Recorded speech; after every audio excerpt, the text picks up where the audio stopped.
دا مشتاق صاحب چې اوس تللی دی او دغه د یهودو ونیو ما ته یو پارټي وښایه داسې د یوې نه علاوه نمونه یې رالم هر څوک پوهېږي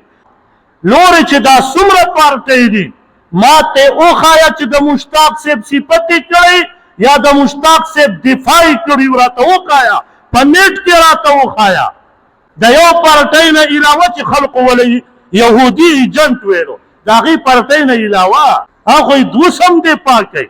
نورو پارټو کې راته وښیه چې چا یې دفاع کړي نوم قدر یې نه وي و هغه خپل ځان قرباني که هغه له په پاکستان کې د څه کمی دی ګاډي هغه له ولاړ مال او دولت هغه له پروت ښه خوراکونه هغه له پراته لیکن لاړو خپل ځان یې قرباني کو نن د یهودو په لاس کې ګیر دی او څه یې وړه خوراک یې وړه مشتاق صاحب هغه سنت ژوندی که کم چې شاه ابي طالب کې و نبی علیہ السلام بندیوان دی او صحابیات دی او دغسې د نبی علیہ السلام خاندان اگر چې کافر هم پکې و شاه ابي طالب ته به د شپې او د ورځې پټ پټ خوراک رسو نن هغه سنت والله مشتاق ادا کو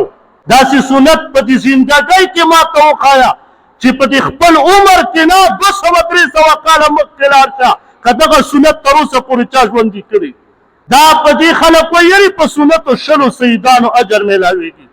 دا سنت نه چې روټۍ ته پرلتې ووښیو بسم الله وعلى برکت الله یارې 100 شهیدانو والله که په دې 100 شهیدانو ثواب میلاویږي ثواب ته میلاویږي خو 100 شهیدانو نه علماو نه تپوس وکړه هغه سنتو باندې د 100 شهیدانو اجر الله ورکوي چې امت پریښي وي نن هغه سنت مشتاق ژوندي که دغو باندې 100 شهیدانو اجر الله ورکوي